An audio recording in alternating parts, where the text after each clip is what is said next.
Sefer Shmot, Parshat Va'era, on softening the heart. Parshat Va'era, meaning "and I appeared," is the beginning of the escalation of the Exodus conflict.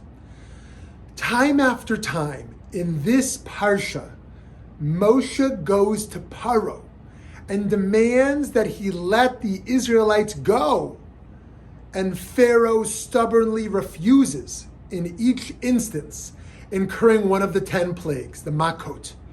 This week we see the first 7: blood, frogs, lice, insects, pestilence, boils, and hail.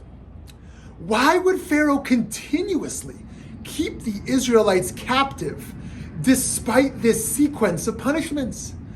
As time goes on, his heart is increasingly hardened.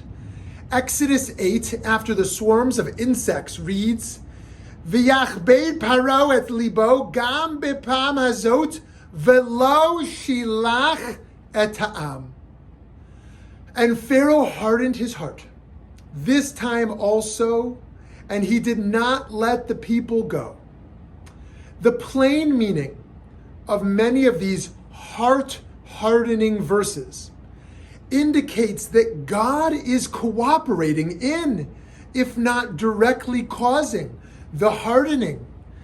However, we can also interpret this as God essentially operating through nature, allowing Pharaoh's heart to harden as a result of his own relentless choosing of injustice.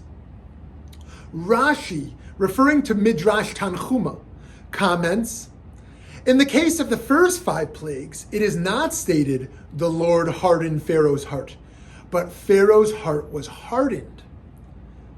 Essentially, this whole plague and destruction ordeal could have been avoided if Paro had simply softened his heart, breaking the cycle of mistreatment before the cruelty got worse and worse until it ultimately became something he could not control of his own free will.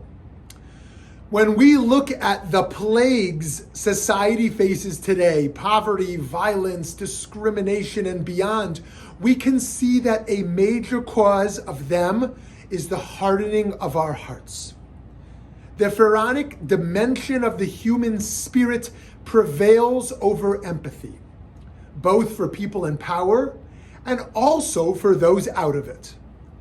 Of course, hardly anybody wants to have a hardened heart, to be a Pharaoh-like villain who personifies mass-scale human oppression. So how do we often end up like this, all of us?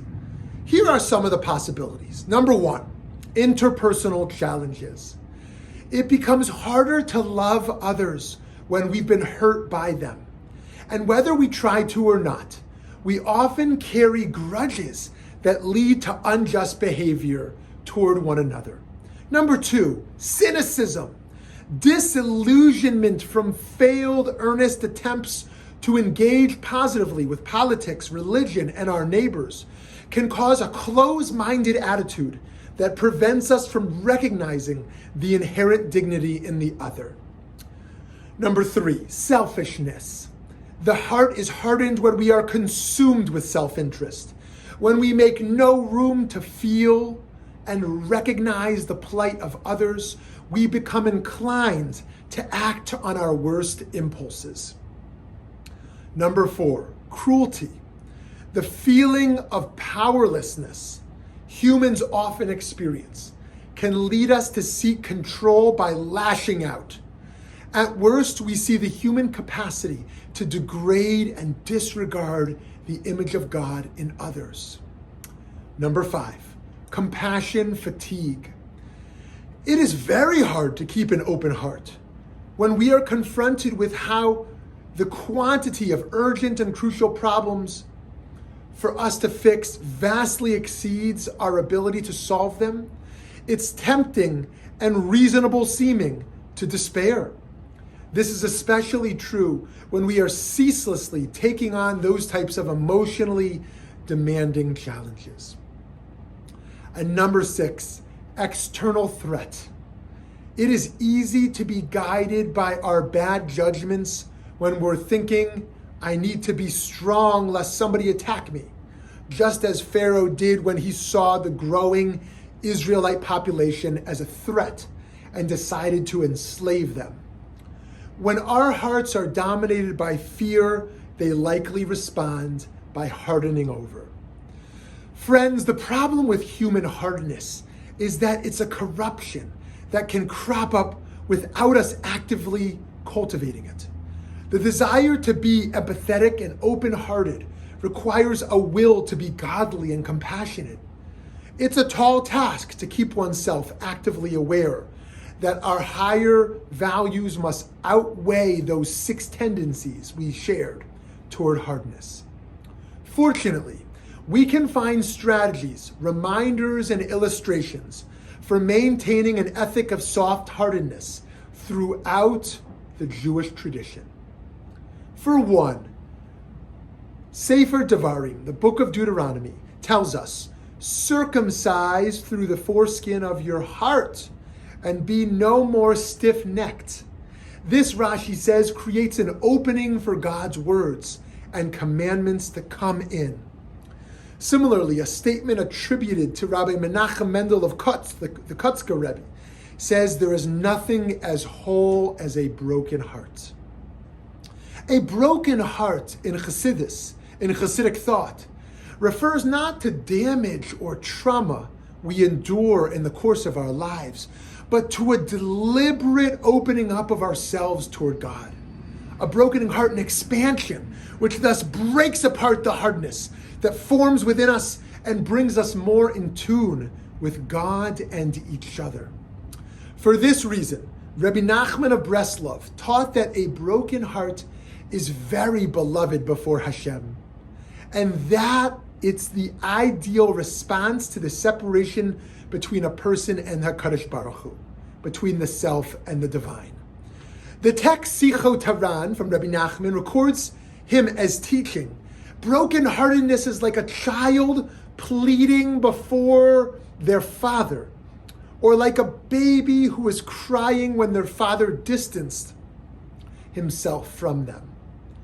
Speaking on this topic at Valley Beit Midrash in 2019, Rabbi Dr. Ariel Berger said, the job that we have is to move from being people whose hearts are closed and shut down to being people who are deeply sensitive, who can feel our feelings and can become empathic to other people's feelings.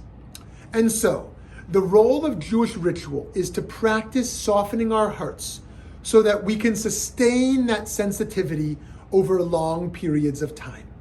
Through prayer, we can gain experience making ourselves vulnerable. With the repetition of tzedakah, we can make a habit of considering and tending to the needs of others. And by learning Torah, we can come to increase clarity regarding our obligations to the world and how our abilities can be used to meet them. Friends, as we notice the challenges of injustice that lie before us, and there are so many, we must ask ourselves, how many plagues, how many makot will it take for us to change ourselves? Rabbi Avraham Yoshua Heschel wrote, we are all pharaohs or slaves of pharaohs. It is sad to be a slave of a pharaoh, but it is horrible to be a pharaoh. Daily we should take account and ask, what have I done today to alleviate the anguish, to mitigate the evil, to prevent humiliation? Let there be a grain of profit in every man. May we relearn each day how to reopen and soften our hearts so we can be of compassionate service to others. Shabbat Shalom.